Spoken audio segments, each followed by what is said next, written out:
Welcome to the Gamers Inn. Come on in, pull up a chair next to the fire. It looks like you've had a long journey. I'm your host, Bobelyn, and joining me as always is my co-host, Ryan. Hello, Ryan.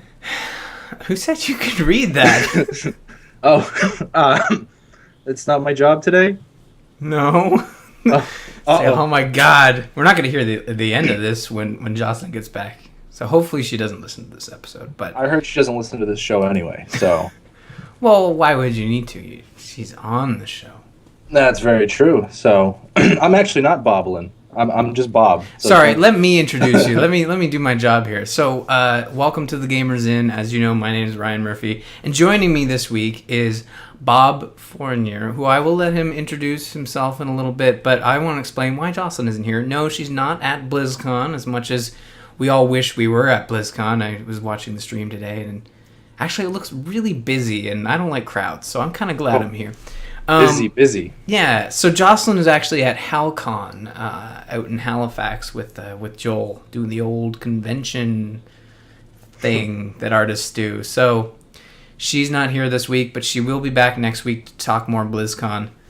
But that's enough about Jocelyn. Bob, why don't you tell me who you are, and tell our fine listeners, we haven't had you on yet. I have not been on the show, so Ryan went through his contacts and scraped off the bottom and found me, I guess, finally. Just kidding. That's not true. You're the first person I contacted. I am Bob Fournier. I am co-host of Zombies Ate My Podcast with Mr. Ryan Murphy and Lou Page. And I'm also, I guess I could talk about it, starting up a YouTube channel with said Lou Murphy. It's called Terabad Gaming, and this is where we're going to do a lot of video game playthroughs with a different take, and that's all I'm going to say about that for now, but that'll be coming soon in the next month or so. Lou Murphy? Lou Murphy? Yeah, I think you did. Well, you're invited too, I guess. Oh, the busy zombie lord, Lou. The busy zombie lord. We know busy zombie lord. He's been on the show to talk about PAX East in past years. Although I don't know if he got a ticket. I saw it was sold out, so I should probably ask him.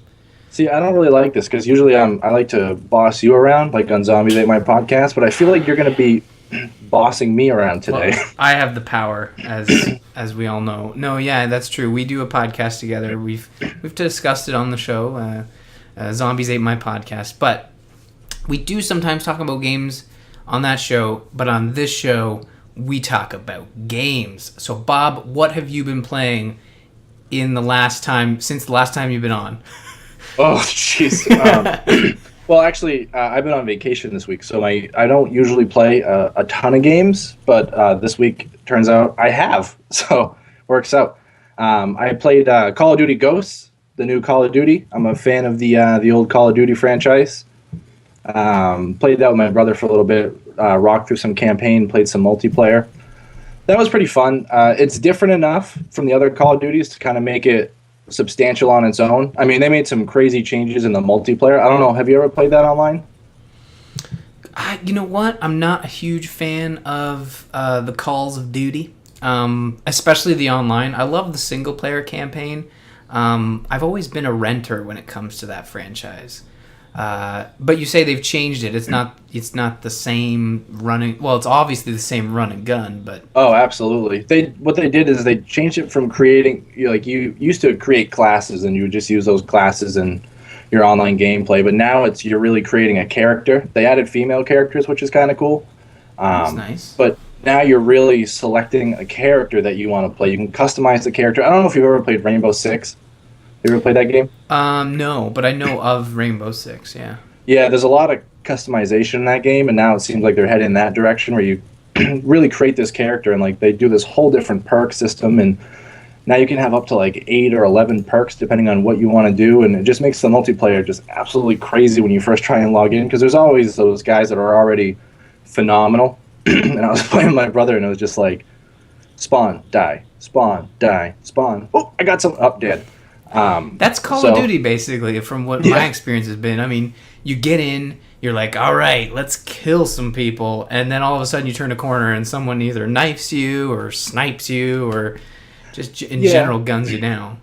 The campaign itself was kind of cool. They made it a little different. You have a dog with you through a lot of it, from what I saw. I heard. And you actually get to play as the dog at some points, which is actually pretty neat. different abilities there. There was an underwater mission too, like real underwater, like fighting underwater, which was kind of weird. Does the dog go underwater? Not that I saw. I don't think it could hold its breath in a scuba gear. I don't know. Maybe. Wouldn't it be super cute if a dog had scuba? I almost said super gear on. That would be a different scenario. That would be awesome. But that's really neat. Like they did underwater with one of the Call of Duties, and I remember that being interesting. It might have been the start of 3. You were like in scuba gear with some welding or something. One of them, Modern Warfare. They all sort of blend together at this point. That's the problem. Yeah, even though it was different enough, it still felt like the same Call of Duty with just a different title at the end of it. You know, it's always just. But the difference with this one being it's sort of like a dilapidated America. Did you feel the different? I mean, we know in Modern Warfare 2 there are segments of it that take place in a very early battle-torn Washington, I believe. Now it's much worse than that in Ghost in the sense that it's far gone. Falling apart. Yeah, it's beyond falling apart. It's just gone. It's destroyed. And I will say this: the environment around the game is really good. It's it's really well done, and that's what Call of Duty is really good for. Is when you're playing the game, you really immerse yourself in that environment, and you just kind of get lost in it, like you're actually there, which is a plus. But when all's said and done, it's Call of Duty with some different weapons and a different story. Are you playing on 360? I was playing on my brother's 360, yeah. Okay, so as we know, this is a split cross-gen coming out on the 360 and on the Xbox One, and the PC's sort of jammed in the middle of there like a piece of cheese or something on an epic sandwich. I don't know. Like one piece of the bread is that really good bread, and the other is like Texas toast. The other one's just that shitty Dempster's crap. You know what? Okay, you don't know what I'm talking about. I like Texas toast. Well, I'm just curious, like playing on the Xbox 360, did you find that you were kind of like, I beat it. I kind of wish I would have experienced the nicer graphics on the PC or Xbox One or PS4. Yeah, I mean, I'm excited about the next gen stuff, and I think, I mean, BioWare, not BioWare, that's for later, but even the people at Activision were saying that it didn't break record sales like every other Call of Duty has beforehand. Like, it's because they're kind of tossed in between that, hey, the next gen stuff's coming up in a few weeks. Yeah. Everyone's saving their money for that, you know? So I mean, I kind of wish so. There's a promotion we're going to talk about in Quickfire that caused me to go on a rapid Google search frenzy, and I realized that a lot of the news coming out of these like cross-gen titles, you know, releasing before the next-gen versions and having a next-gen version announced and in the advertising bits, I noticed that there was a lot of articles stating like, you know, these games aren't seeing as great a sales figures as they usually do. I mean, Call of Duty Ghosts especially, every time that game comes out, they're so used to having like that press release, like Call of Duty sells more than anything else on the world, including toilet paper, which is combined, you know, all the toilet paper. But and then this year it was different where they pulled the old 1-2 and said 1 billion sales to retail, which could very well include next gen versions. Yeah. So.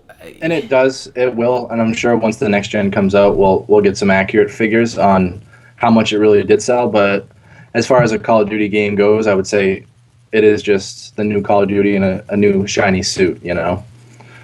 But other than that, I mean, I played the old World of Warcraft for a little while. I actually have a funny story about that. You have a funny story about World of... I don't know if we're allowed to talk about World of Warcraft. Oh, we're not? I'm just joking. So just don't tell Jocelyn. Okay, she's gonna hate me after this show. No. She I can't remember if she's still been playing a lot of World of Warcraft. Well, I was just talking to her the other day in WoW, so I would assume she still plays. So then we might have another episode where we talk about World of Warcraft. Oh, great. Well, I am a huge Blizzard fanboy, and it was funny because the state that WoW has become is I leveled a character, a good old Death Knight, to level 90, nice. And I started playing with a friend, and I was a tank and she was a healer, and we just dungeon queued. And from the time I hit 90, 2.5 hours later, I was in my first raid.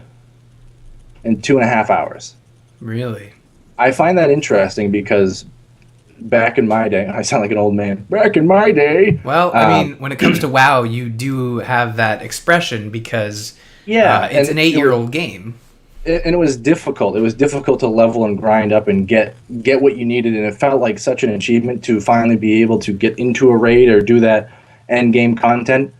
And like literally 2.5 hours went by, and I'm like, I can't believe I'm raiding already in this character. Like all the gear, everything, just 2.5 hours. I'm in there. And that is because they've sort of like nerfed the raids, or Well, they made it a lot easier to get to where you want to be, and I think they did that for all the people playing with alts. And it's like this at the end of every expansion where things just become super nerfed and super easy to just get to where you want to be. But 2.5 hours kind of shocked me because that's something that would normally take weeks and months of grinding to get in there, you know? well, I mean, are you getting the same rewards that someone would get if they were raiding for weeks, or are you just experiencing that content? I'm getting the stuff that someone would get raiding for weeks. Like back in we'll say the BC or the Wrath of the Lich King days, I would, you would do a raid and you would maybe get a piece of gear and you might be able to, keep going with the raid.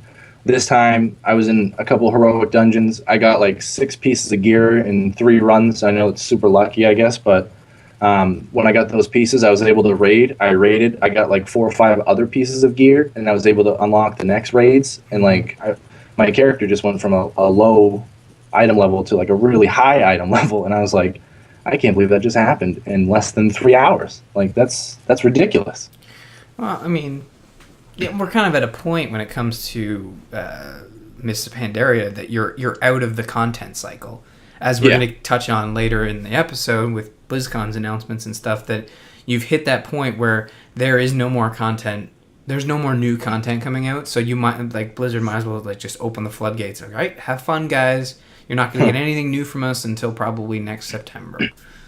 Yeah, and that's kind of where it lies right now. But I'm excited for what's to come. But we can get into that later. The only other game I really been putting some time into is I picked it up on the Humble Bundle. I started playing Batman: Arkham Asylum. Never played it before. What?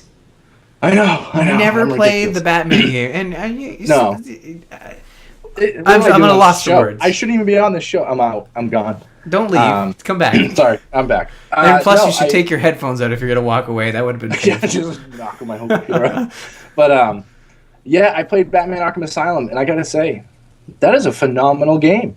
Like that is a lot of fun. I'm only about halfway through, but oh my god, it's amazing. Like, and I have the 360 controller because I was trying to play with the keyboard and mouse, but I feel like that game's really geared towards a controller. I don't know how you felt about it, but I feel like I can move better with it. It's definitely a controller game. I mean, there are certain titles that need to be played with a mouse and keyboard, and then there are certain titles that require a gamepad, and those games are certainly one, because, I mean, it's a lot easier, I would assume, to pull off those combos when you're using a controller. Yeah. Now, with the Humble Bundle, you got City as well, correct? Yeah, the only games I've played so far are Batman Arkham Asylum and Batman Arkham Asylum. There's 2 Batman Arkham Asylum games in there? No, just the one. Okay. I did play Scribblenauts. I got that too. Oh, I was cool. playing a little bit of that with the little kiddo that I have there. That's a lot of fun. Although that game is frustrating when you're playing with a 6-year-old. I shouldn't say that. That makes me sound like a bad parent. But makes you sound like something. You sitting there and you're like, okay, what would you use to clean the pig?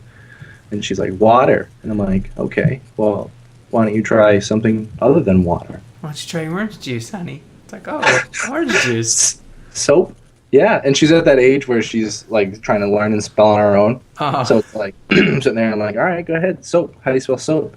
And I'm a patient guy, and she's like, S. I'm like, yep.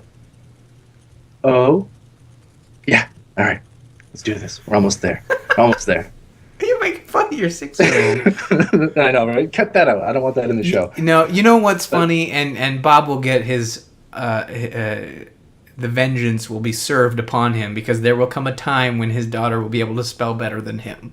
Oh, it may not be today. Right. It may not be tomorrow.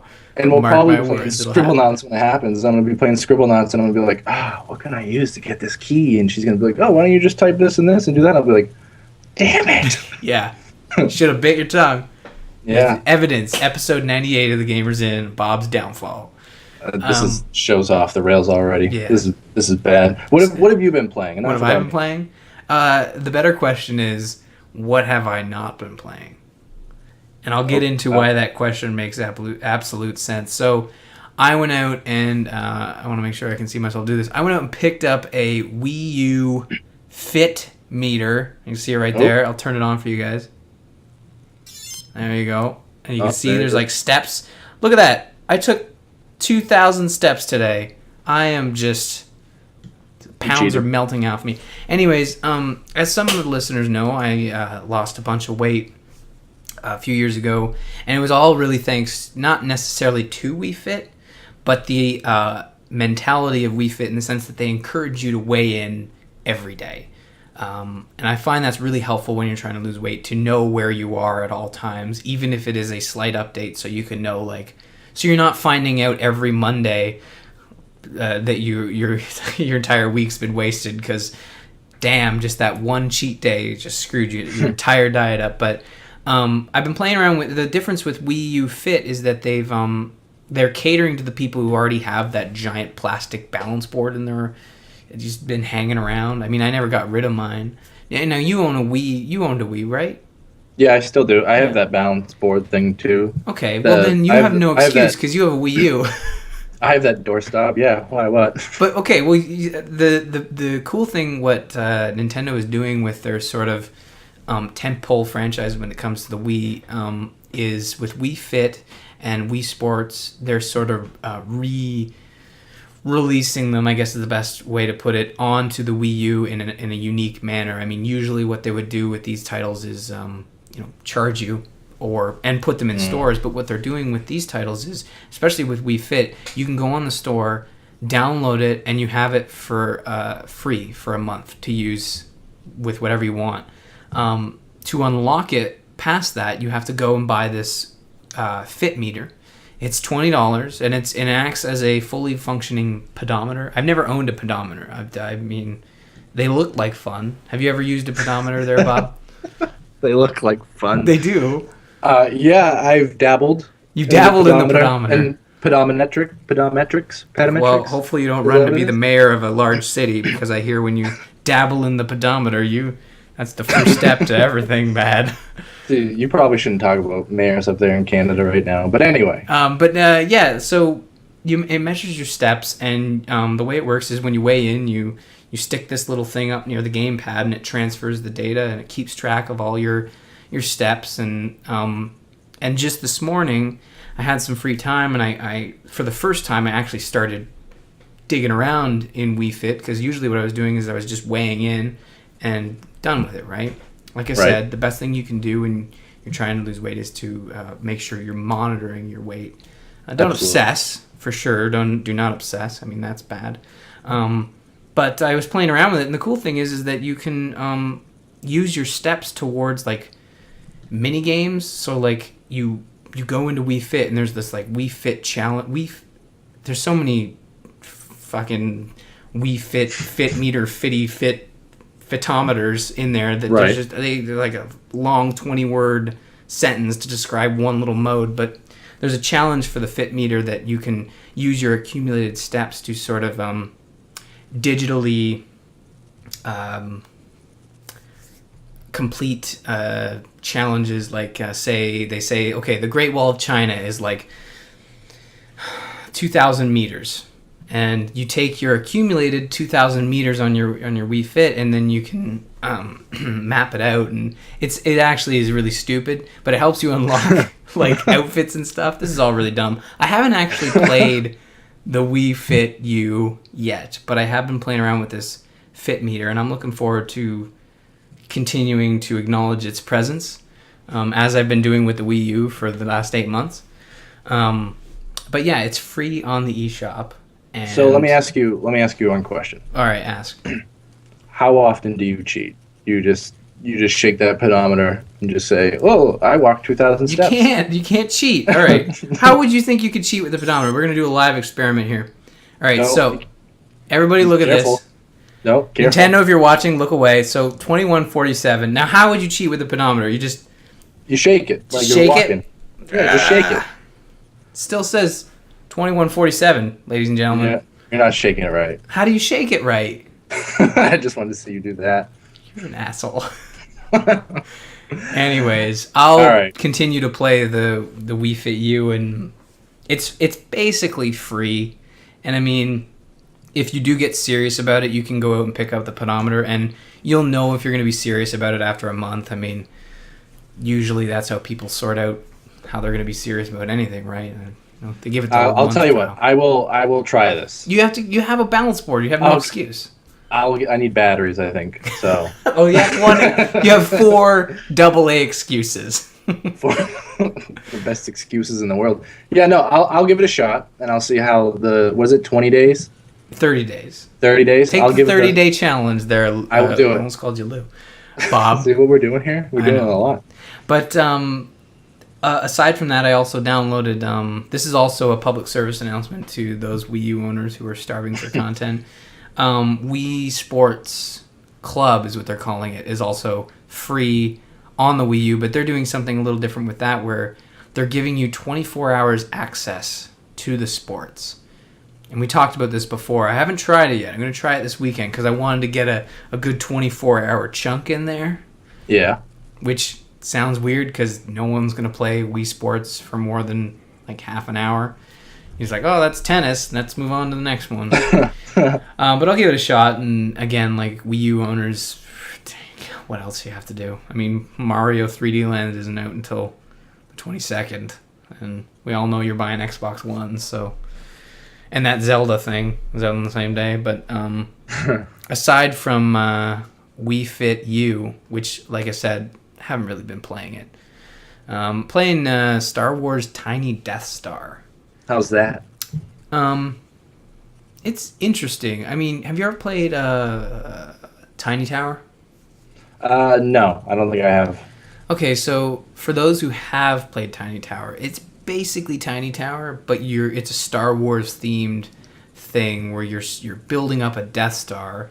In order to build the Death Star, rather than relying on the millions of Republic credits or whatever Star Wars things they have, you're actually getting that money from...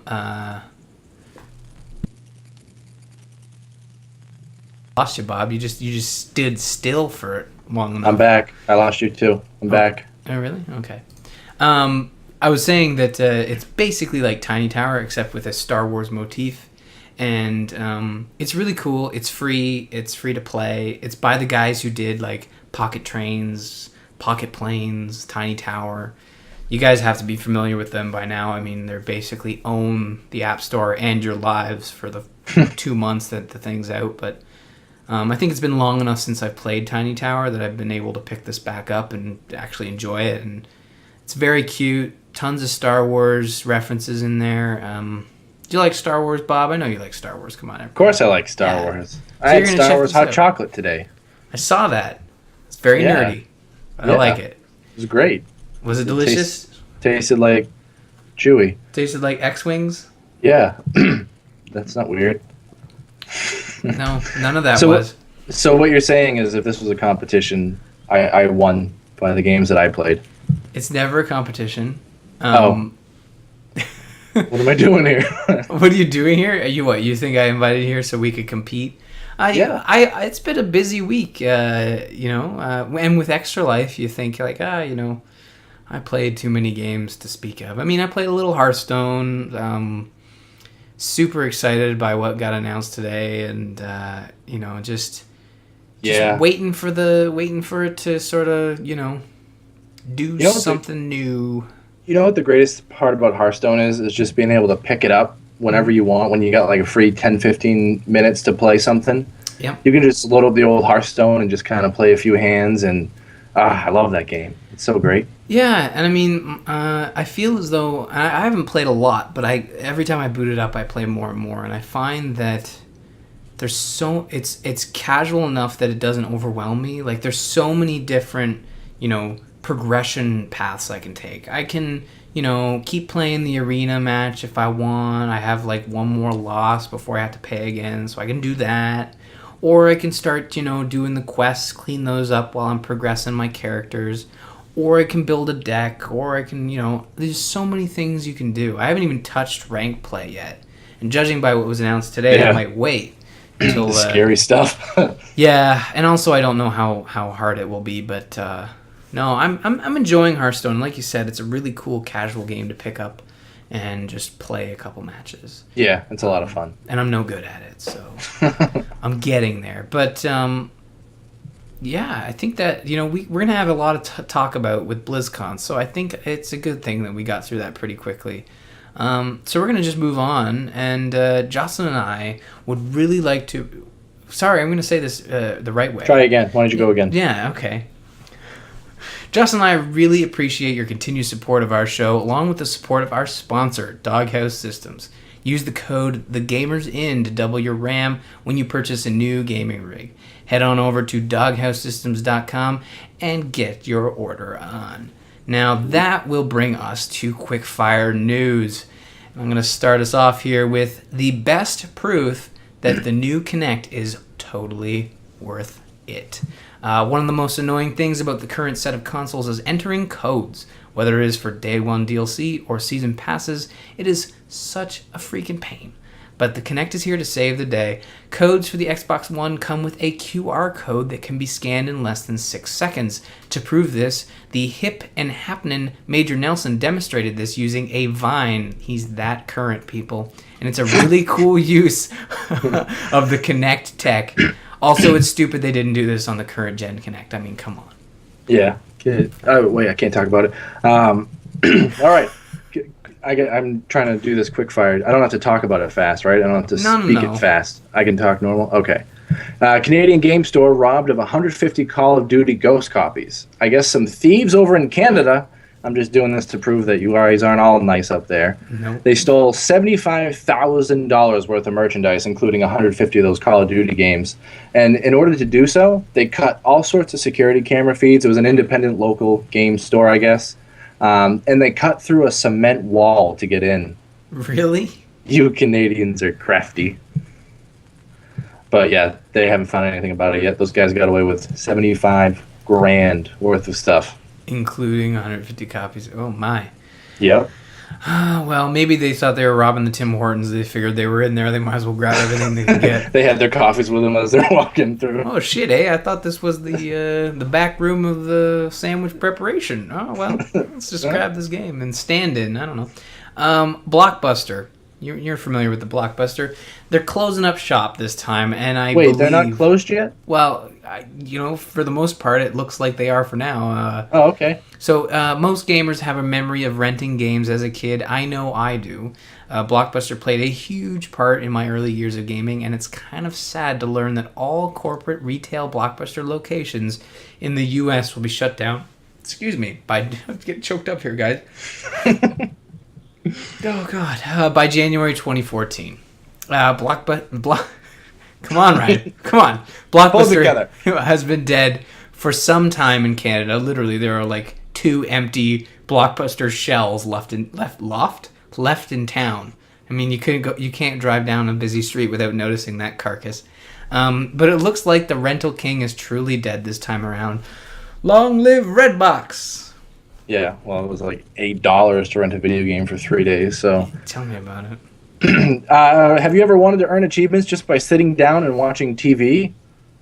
Yes, me too. So you can now earn achievements on the Xbox One by watching any sort of media. There's going to be some time-based challenges through services like Amazon Instant Video, where you'll be able to earn an achievement by watching 10 or more titles before the end of 2013, or watching Amazon Original Pilot with the second letter of the Greek alphabet.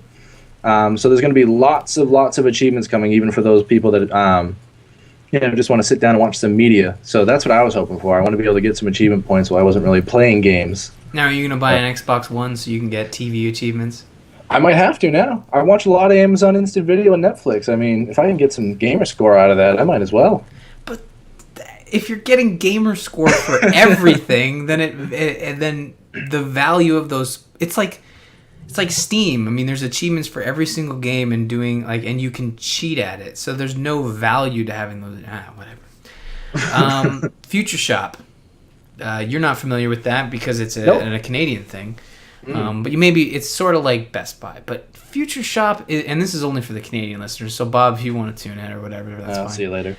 Future Shop gives Canadian gamers an amazing deal. This is a limited time offer, so ignore this if you're listening / watching in the future, or if you don't hail from the north. From Saturday, November 9th until Monday, November 11th, Canadian gamers can take any Xbox 360, PS3, Wii U, 3DS, or Vita game and trade it towards a copy of Assassin's Creed 4, Call of Duty Ghosts, or Battlefield 4 on 360, PS3, or Wii U. It's one trade per customer per day. The cool part about this deal is that all three of these games have a publisher-run deal where for $10 you can upgrade to a next-gen version which is downloadable when redeeming a code. What's wrong with me? And I did do a little research after I read this, and it looks as though they've disabled reserving via the online store, so you have to show up, and it's limited quantities. So pick the game you want for sure right off the bat on the first day to get it. And another quick pointer is it's any game. So like a lot of people worry that when you see these promotions, it's like any game off this list. And on the list, it's like games released in the last couple months, but they're saying it's any game. So I have like an old copy of Borderlands on the PS3, and I have it and all the DLC on PC, so there's no reason to keep it. So I will report next week on how we did, and I know Jocelyn and Joel are going to be running to the local Future Shop to take advantage of this as well. So we'll meet back next Friday and see how we did.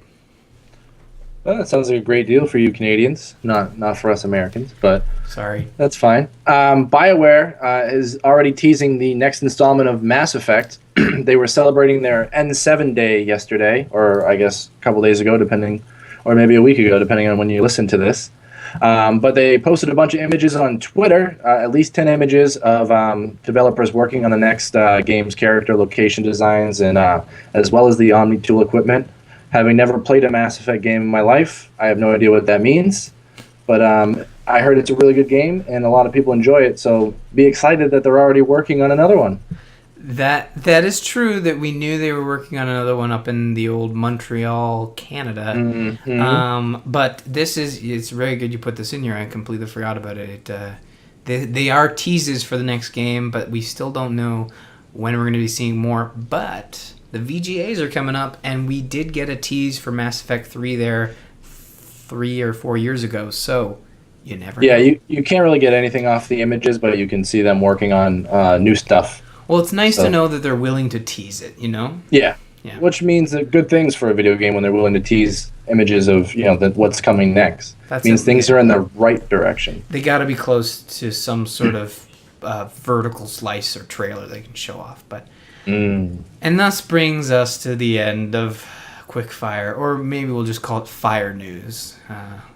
But we're going to do one quick plug here for Slashloot. The Gamers Inn t-shirt is available on Slashloot, and by buying it, you do support the show.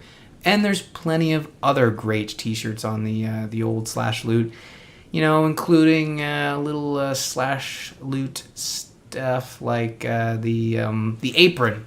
The Let's Cook apron looks fantastic in between you. Hey, Ryan, I know there's another shirt on Slashloot that looks great. Yeah, the Angry Chicken t-shirt.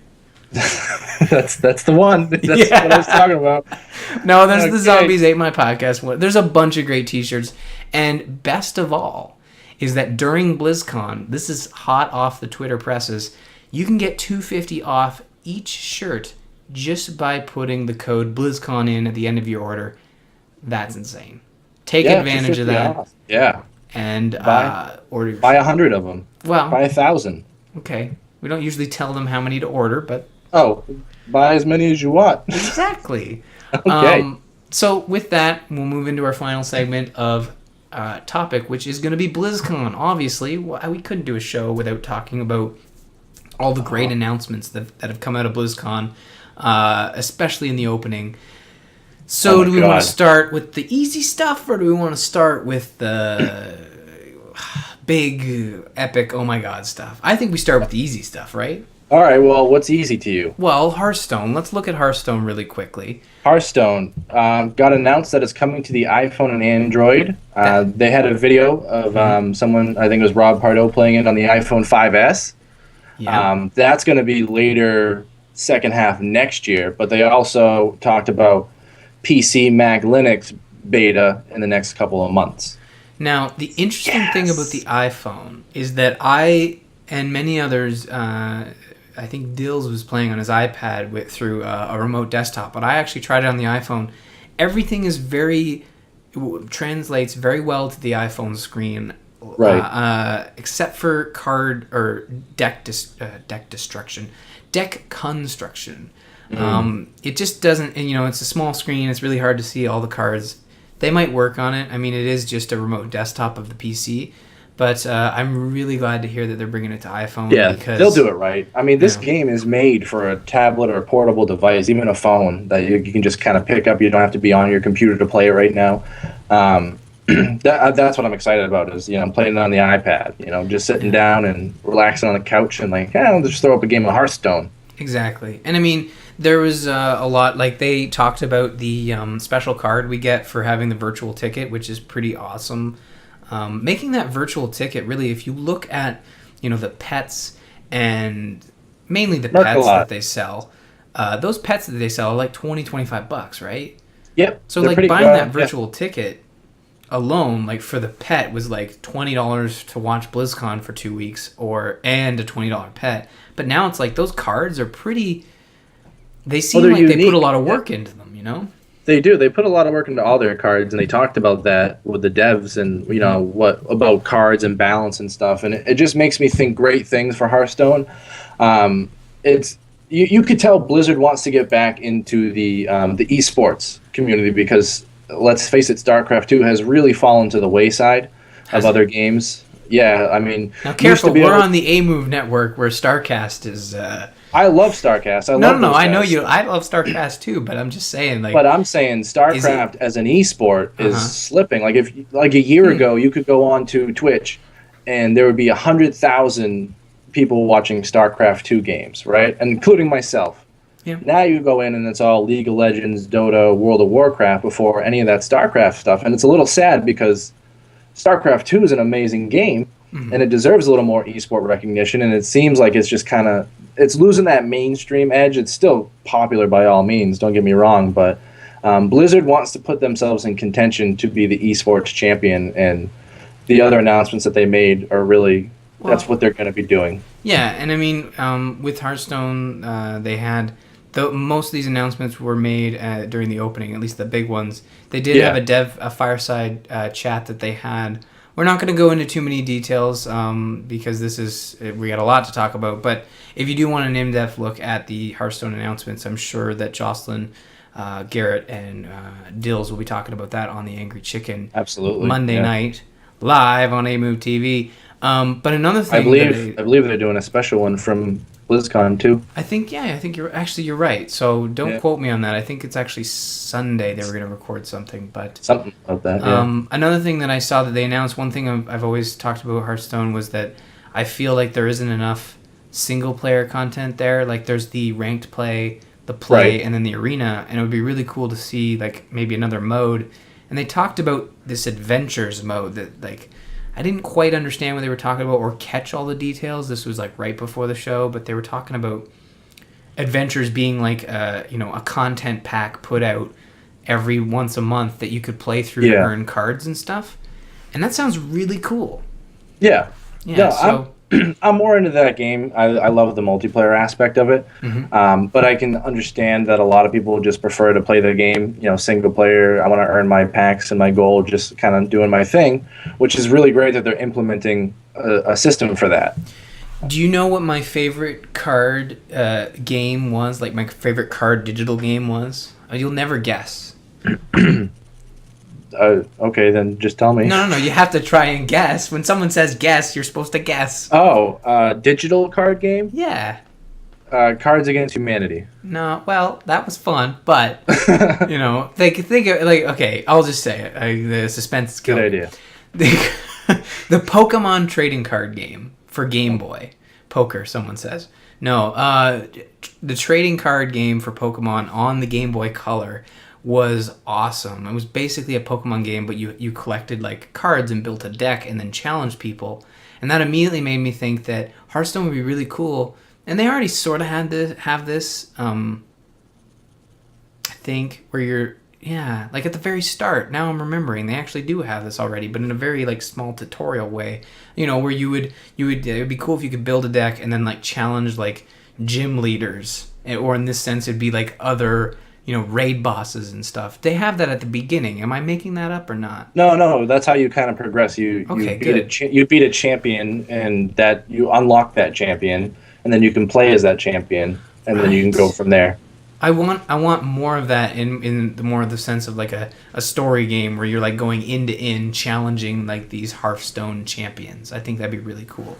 Yeah, no, it's more harder than just like finding out how to beat them and doing it. And maybe this is already in the game, and I have not literally played it enough to know every nook and cranny. But no, I'm excited about what they're doing with Hearthstone, and I think it gives Blizzard another creative outlet to do some really crazy and cool things.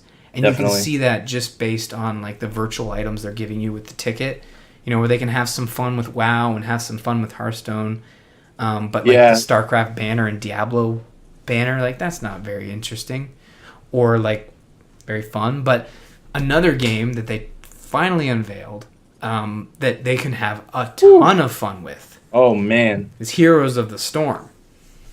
Yeah, wow. We've been hearing about this game forever, even back when it was called Blizzard All-Stars, and I'm a huge fan of the MOBA games, them MOBAs. Speaking of League of Legends, right? It looks very much like League of Legends in the and I mean I'm not knocking it. I mean because I get it, the artwork kind of style. It looks very League of Legends-ish, like kind of cartoony over like your Dota, which is, I guess, not more serious graphic, but a little more in-depth. This one has some more cartoon feel to it. Oh, I love the art. I love the way it looks. It's very, it's what I would think Warcraft 4 would look like. And I think that's what made me most excited when I saw this. I'm like, this is close to Warcraft 4 that we're going to get until WoW crashes and burns. This is great. Yeah, well, that's the other thing, too. Like, so they announced the Heroes of the Storm. They show a cinematic trailer, which is absolutely amazing, with all your favorite Blizzard characters. It was Smash Brothers with Blizzard characters. Oh my god! But how great is that? Like, it's amazing. If you're a Blizzard fan, like I'm a huge Blizzard fanboy. Mm-hmm. Seeing like Diablo fighting Raynor and all that other stuff like on a battlefield, and then they showed the gameplay footage, and I was like, I am super excited about this game. It's going to be epic. It's going to be a lot of fun. And then that's Blizzard again trying to get into the esports scene, which is going to be tough because those League people and those Dota people, they have such a good following, but they're doing stuff different in their MOBA. Like, I was reading about it and listening to the people talk about it. Like, the maps have objectives in them. Oh, really? And like, there's one where like there's a pirate ship, and they're going the battleground route. Right? They're not just doing like the lanes thing, which I am glad they're doing an objective based, because sorry League of Legends and Dota fans, I mean it's fun, but it's mindless banging your head up against like a flood of it's like two tidal waves coming at each other, and it's just until one of them gives, and then at least with what it sounds like with Heroes of the Storm, which I keep wanting to sing Riders of the Storm for some reason, but go ahead and sing it. I'm not. I mean, I've actually signed a clause when we signed on AMU. I would not sing unless it was our Christmas episode, which is coming up. Lucky everyone. Yeah, for sure. But I'm excited that they're doing something different. Like the fact that there's a pirate ship in one of the maps, and like you can pay the captain with doubloons. In order to like have him fire his cannons as an assault on the other team, or there's like an underground level where you have to collect bones to unlock some ghoul or demon or something like that. Like, you're not only are you fighting this other team, but you have objectives, and I think that's going to give it an edge over that League of Legends, Dota thing, which is great. And the fact that you can pick characters from like the old school like Warcraft games and Diablo 2, and like they're adding all those characters. So if you're a fan of Blizzard, or you have been, being able to play those characters now is going to be a huge advantage for them. Have they... Now, I know they launched a new website. I did not get a chance to check it out. But are there details on, like, heroes and, the overall how it'll work? They announced, like, what the classes are, like assassins, tanks, stuff like that. But there's no... You see the main characters that everyone already knew were going to be in the game, like Arthas and stuff, but there's a character sheet in the background that shows a whole slew of characters, and I was trying to go through and name a bunch, but oh, here we go. I got a character listing here on their website. They have 10 confirmed. It doesn't say whether there'll be more, but we got obviously the ones you see in Kerrigan, Tazadar, Raynor, Vala, which is the Demon Hunter, Naziba, which is the Witch Doctor, Arthas, Malfurion, Gazlo, boss of Ratchet, Illidan, and Diablo. Yeah, and those are your main. Those guys are popular right now, but there's other characters that, like, they have a little bit. People are playing with a limited selection, I guess, right now at BlizzCon, which makes me super jealous. Yeah. But the gameplay looks really fun. Like, it looks like it's going to be a great new MOBA out there for people to try and play. I'm really glad that Blizzard is expanding and doing these little things, and I'm sure this will be another foray into the free-to-play. Like, originally, now, I don't know if we know this, but originally this was supposed to be a StarCraft 2 mod. Now, correct. Is this going to be still a StarCraft 2 mod, but only accessible through the arcade mode, which we know is going free-to-play? It was going to be released with the StarCraft 2 expansion as its own separate entity, from what I thought. But I don't know. I mean, it looks like it's got enough legs to work on its own, too. Like, I mean, HearthStone is probably the most expensive free-to-play game I've ever tried. Mm-hmm. I mean, I think I've dropped $200 on cards. Really? Wow. Yeah, I know. It's ridiculous. Now, do you find that you've benefited from the $200 that you've put into the game? I find that clicking on all the cards and flipping over legendaries is the most satisfactory feeling in the world, whether I use them or not. It works, like, when you're playing against people and, like, you can throw down that epic card that they don't have. But I don't look at it as a waste. It kind of was when I did it all in the very beginning of the beta, and then they all got wiped and I got not the same cards. But that's not a waste. I wouldn't. I'm not trying to make you feel bad. I like the cards I had. They were like great. The cards you had. My first pack I opened when I bought cards on Hearthstone Beta, there were 2 legendaries on the very first pack, and then 2 legendaries on the next pack that I opened, and, like, it was a really great $50 worth of cards. See, I'm just happy when I pay some gold for a card pack. I have not put any money into it, but I'm happy when I get, like, a rare or a gold or something like that. I'm a big fan of the way Hearthstone works, and I think Heroes of the Storm, it's gonna be. We don't know, but I mean, originally when it was just a map, a mode, I mean, we remember those sort of like Bejeweled and the other thing that they put out on StarCraft 2, the other 2 that they announced. They were pretty simple and didn't cause any wildfires. I mean, they were just very basic. This looks like a very different beast, and it's probably going to be its own thing, I think. Well, you can tell they put a lot of work into this. Like, this is going to be their next baby. Like, there's so much. Yeah, it's going to be a lot of fun, and I think it's going to be really successful. Like, I just think it's got that. Blizzard. People say that, hey, there can't be another Dota, there can't be another League of Legends, there can't be another Heroes of Newerth, but they said that when Valve was coming out with Dota 2, they're like, oh, there can't be another Heroes of Newerth and League of Legends. I mean, there's already 2 of them. It's like, well, what's Heroes of Newerth? I mean, now it's just League of Legends and Dota 2, and I'm not saying that Heroes of the Storm is going to stamp them both out, but I can tell you right now, for me personally, I would rather play one of those games with Blizzard characters. And I think that's why I'm interested so much. That's why they're going to be successful, because they have that story and that background behind every game they do, and you're going to be able to play as those characters that you grew up loving and hating, and you just want to play as Diablo. You want to be that guy. I want to nuke Diablo, and then give a little winky face and go, as he's exploding. Hey, you and Diablo do whatever you guys want to do. Well, me and Diablo are just gonna. You want to talk about Diablo a little bit too? I You mean, know what? I do, and I want you to talk to me about it because I have no idea what's going on with Diablo 3. so I don't really either. I know Okay, that good. they announced We that came prepared, people. the Crusader is definitely coming. The Uh-huh. new class that you're going to be able to play as, and they're saying it's going to be a lot more than just a paladin, Okay. which is really good. They mentioned that there's going to be new creatures. There's going to be Of course. clans and groups for multiplayer, which is pretty cool. Will you still have And that then guy to go, look at that creature over there? you better, Okay, yeah, good. you That's need good. him. Now they also announced these rifts. I don't know where they got that idea from, but the Rift. Nephilim rifts, I think, and they're gonna have like Nephilim rifts. Nephilim rifts. Say it with me, Nephilim. Seek the Neph- Nephilim. God bless you.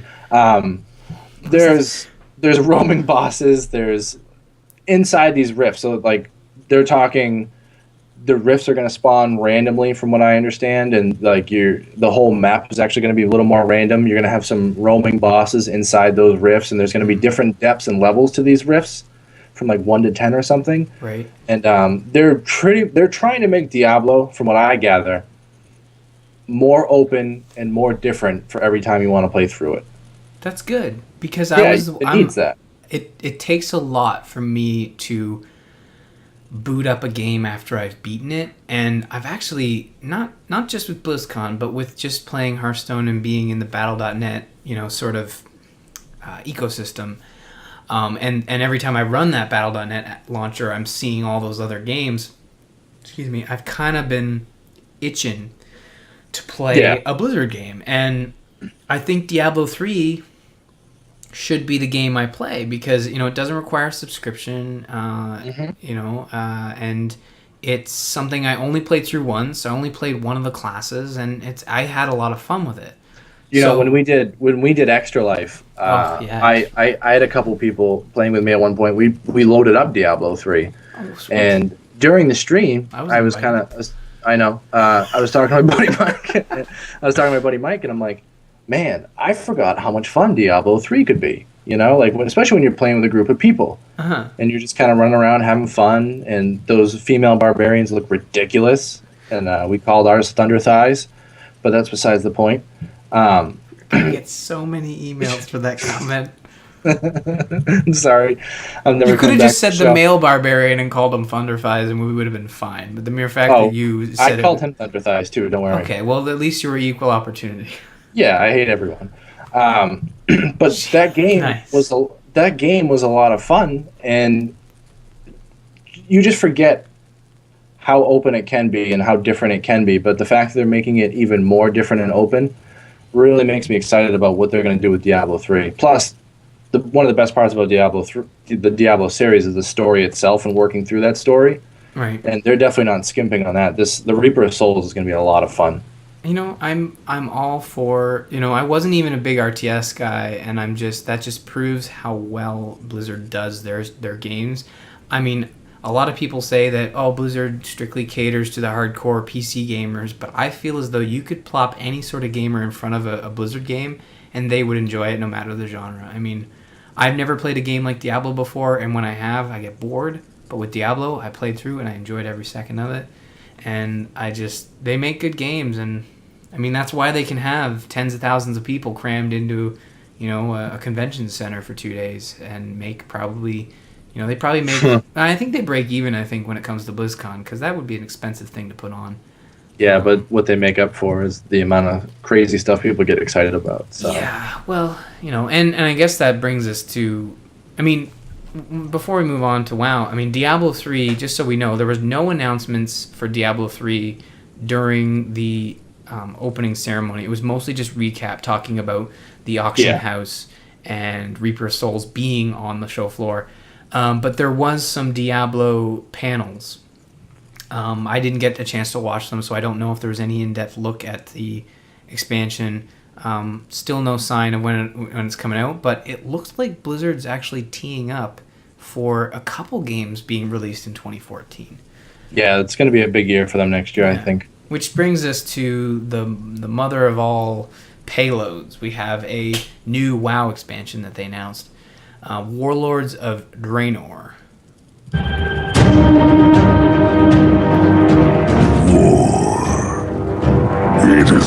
lifeblood of this world.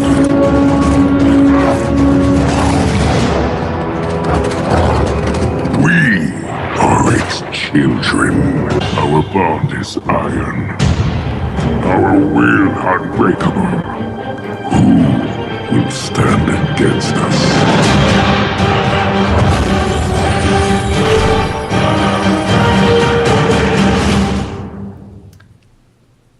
Curse you, Blizzard, for I making awesome. I mean, the same thing happened with Mists of Pandaria, where I was like, I'm so excited and I want to buy it, and I pre-ordered the collector's edition, and Yep. I played it as much as I feared I would, not enough, and I see this and it's like, damn it, Blizzard. Like they're bringing, They're so good at it, man. They're so good at it. But it's a good game, and I don't mind supporting. I love supporting great games, whether that great game is expected to make millions or expected to sell a few copies. I mean, I own a Wii U, for God's sake. But when it comes to World of Warcraft, it'll always hold a very special place in my gaming heart, which is like a normal heart. It just has a tattoo of a NES controller on it. So, like, when it comes to, Warlords of Draenor, they're talking about bringing back, Warcraft 1, 2, and 3 characters. They're going back with, spoiler alert, Garrosh survives. And, what? Yeah, you didn't get that far yet? Huh. No, but anyways, he escapes from his trial and goes back in time and stops the Horde from, stops the Horde from drinking the blood of Manaroth, right? Yeah. And it's our job to go back in time through the dark portal to stop him from uniting all of the clans on Draenor to bring them back. And they didn't say who his ally was, but he's trying to bring an allied horde that is not corrupted by Manaroth through a portal that will resync the timelines so they can take over the current timeline. See, now when you explain it, it doesn't sound so impressive. But, no, I'm just kidding. No, it's really cool. Convoluted, but really I think it's a really great way of just getting us back to that old content. Yeah, so... Better than those stupid Times of Cavern or whatever. Yeah, so I like the idea of kind of time travel, which is kind of neat for Blizzard, the way that they're going to do it. I think that a lot of it is going to be Burning Legion related, obviously, and that's the cool stuff. Like, if you're into the lore of Blizzard and everything, like, the Burning Legion is what led to, everyone attacking Azeroth and whatnot, and to be able to go back in time and try and change that, like, from a lore perspective as an expansion, it's going to be a lot of fun, because like some of those guys were some really, really badass guys that you had to try and take care of back then. You're talking titans and gods and different characters that have just made the game what it is today. And I am super excited about this expansion. Am I talking to myself? No, Are you still there? Okay. Technical difficulties. Yeah, I think the story works for me, and it's interesting how they say that Garrosh escaping, he's not going to be the boss again. He's sort of just there to facilitate the story. I think he gets the transition going, and then from there you're left with, I think, the Burning Legion coming back and trying to do what they did once before. So you think this will end up being like the Burning Legion expansion that everybody wants, but they're sort of, it's a veiled thing. It seems that way. I mean, it's kind of headed in that direction. Like I think you're gonna. I mean, I know you're going to the Draenei world, but it seems like this is. I mean, that's where the Draenei kind of and Outlands and all that other stuff kind of. That would be fitting. I mean, because really, what they're doing with this is they're doing what we also suggest they should do, in the sense that they really need to update Outlands, and to me, that's really creatively boring.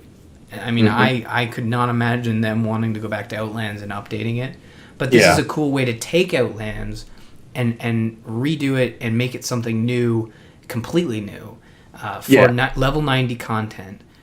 You're on a brand new you're on a brand new world. You're in the Draenei world, and well, it's Outland, but before it had its own cataclysm. Before it became Outland, and like let's face it, the best part about when you first load up Mists of Pandaria was the amount of attention they put into creating that world, Pandaria. You know, like it looked amazing, and now we get to go through all of that all over again and find some brand new content, and you know that they're working hard on how that's going to look. And that's why, and again, why I'm really excited to pick this up is that Outland was still fresh in my mind when I was playing World of Warcraft. It was the expansion. I picked it up day one. All my friends in college picked it up day one. We played the crap out of Outland. And I'm really looking forward to re-experiencing going through the Dark Portal again and seeing Outland in a new light. And same thing with Wrath of the Lich King. I think that was the last one where I sort of like had a real good time, you know, with a WoW expansion. And I'm really looking forward to this. I know I say this every time, and I'm going in like, Ryan, you're gonna buy it, you're gonna play it for a couple months, you're gonna have a good time, and it's the beautiful box art, which is behind me. You probably can't see the art book's behind me. The actual box art is up on the top of my shelf, but I had a blast with it, and I love looking at it. And I don't care if I didn't play it enough, but let's break down some of the features, and then we're gonna have to check because we're going long. Oh, my bad. No, it's not your bad. We can just hit the big ones here. Like you don't really need to talk about. I mean, they're making new character models. They've been talking about working on that forever.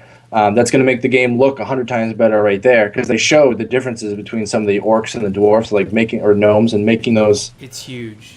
Way better. I mean, when you're talking like the Pandaren race has more frames in it, and just the face alone than the old orc model, you know you need an update. So this is going to make it a lot better.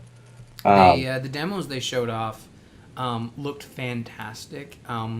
They're not sure whether all of them will be available at launch, but they're hoping to have a majority of them. They showed the dwarf, orc, gnome. Yeah, orc, the three. dwarf, and what was the other one? The gnome. The gnome, yes. Yeah, I think those are the three. Other than the new character, that's something they've been talking about for a while, so you know it actually probably took them a ton of time. But another thing that they've kind of been shying away from is housing. And they're doing something like that, which is weird that they brought it. Like, they were always so cagey about it, and then all of a sudden, like, they're doing what's called garrisons, and you'll be able to set up your own base in Draenor, pretty much. I believe, only. Yep. And you can upgrade it and customize it, and it's sort of like they said, like a super farm. You know? Yeah. So that sounds really cool. A bunch of new PvP stuff. World PvP zones, which are going to bring PvP back in the spotlight, I think. They talked about everybody remembers their first battleground, and they show like an image of Terran Mills was it Hillsbrad? It was. South I think Shore, it was the Foothills. I don't know. Yeah, but I remember that, and his description of that story was just like, man, I remember that. That sucked, but was so awesome. New raids, obviously new dungeons. And they're changing the raids up too. They're changing the raids up. Yeah, they're going to be doing your typical 10, 25 man, normal, heroic, stuff like that. But they're also going to be doing 20 mans. Really? And they're going to be doing something called mystics. Like there's a normal mode, a heroic mode, and a mystic mode. I think that's the 20-player mystic mode. That sounds really hardcore to me. Yeah, I don't know what that's going to bring, but it should be a lot of fun. And then finally we have level 100. Yeah, and then you're going to get one free character boost to 90 as well. Yeah, so similar to the Scroll of Resurrection where they give you a free boost to 80, they said that, they're obviously still working on logistics and how they'll award this stuff, but basically if you buy the expansion, you can boost one character to 90, whether that's one of your alts or a new character. And it's something we've been asking for. I mean, I think the next announcement to pair along with this is buy Warlords of Draenor and get World of Warcraft. I think that's the other barrier to entry. Like, if I tell my friend, like, don't worry, you can just boost to 90, but you have to buy 6 games. I guess now it would be like 4 or 5, but... Yeah. I mean... Yeah, no, you're right. You're buying all the games to get up there, but really, though, I mean, 90 to 100, we're going back to 10-level expansions. They're putting a lot of time into this game. And I wonder what it means for Blizzard. Are they going to stop? I mean, these are questions that I shouldn't even ask myself now because they're just announcing the expansion. But I watched the What's Next for Warcraft, where they went into details on this stuff, and he did say like the events in this game will lead up into the next expansion, and he used, and Metzen being he used this great analogy where he said, we're just keep loading the bullets into the chamber, and we'll just keep shooting them out as long as you guys are still there. So, and we'll see if this we'll see if this one brings back some of those subs, and I know they still have plenty of subscriptions, but they've been dropping, and they know they've been dropping, and we'll see if an expansion like this bring in maybe some of the older players back who love the BC Wrath vanilla days. Maybe they like the story and they're following the lore. Maybe they'll come back too. Maybe. I hope so. And I mean, like, their subs are nowhere near making them stop working on this game. So yeah, that was supposed to be BlizzCon in a nutshell, but literally, like, they haven't had a BlizzCon in a year, and there was a lot to cover. I mean, there's so much more. Yeah, Heroes of the Storm and HearthStone, and you just look at WoW. I mean, we probably spent the least amount of time on WoW, but there's tons there. There's a lot. We're gonna have more impressions on BlizzCon next week, seeing as BlizzCon is still happening. Jay Moore is probably doing his thing right now as we speak. So, love that guy. Thank you for tuning in. And Blink 182. No, he's tomorrow. Mr. Blink. Oh. Mr. Blink is tomorrow, right? Oh, is he? Just one guy? No, I don't know. I haven't listened to Blink 182 since I was in high school. I mean, I'm surprised that they got him. They're still alive. So that would bring us into listener feedback. We don't have any currently, but if you do want to get a hold of us, you can visit us on the web at gamersinpodcast.com. You can also find us on amove.tv along with other fabulous podcasts, including StarCast, Campaign Roundtable, Biggest Fan, Amove Radio, and, of course, The Angry Chicken. You can follow us on Twitter. You can find Jocelyn at GISGamer, myself at R. Murphy, and don't forget to follow the show at the Gamers Inn. The video versions of all our episodes can be found on our YouTube channel, which is youtube.com/Jocelyn Moffat. You should totally subscribe. You can also find the show on Facebook and Google+. Finally, email the show at info@gamersinpodcast.com. And before we head out, Bob, where can the fine listeners, viewers, subscribers find you? Well, this hasn't been announced, but I'm actually taking over for you on the Gamers. No, I'm just kidding. That would explain nothing, actually. I don't know what that means. No, you can, if you want, you can go ahead and follow me on Twitter. I'm at BobbertF, and you can, if I didn't offend you too much in this show, you can go ahead and check out the other show I do with Ryan. It's Zombies Ate My Podcast, and that show is a lot of fun. And then pretty soon, like I said, we're going to have a nice little YouTube channel up known as Terabad Gaming, or the Terabad Gaming Show. And that's about it for me. Yeah, I got followed by said Terabad show. I don't know who did that. I don't know, but Twitter made me do like 10 followers before I could even finish. I'm like, I guess I'll follow Ryan. Oh, I guess. All right. Well, before we go, I just wanted to give a quick shout out and thank you to Greg Moffat for creating our music. Find him on Twitter at SoundsInfluence. We would also like to thank Joel Duggan, who does all our graphic work. You can find him and everything he does at joelduggan.com. Thanks for staying at the Gamers Inn, and remember to tune in next week when, oh my god, I almost forgot to mention, it's PS4 day. What? And I have the day off, and I'm going to pick mine up at midnight the day before, and I'll be totally talking about PS4 so much. Nice. During next week's episode. So there'll be PS4 and BlizzCon talk next week. Bob, thank you for filling in this week. Hey, thanks for having me, man. Weekend. Appreciate it. Here's your Game Boy. Shut the fuck up. Oh.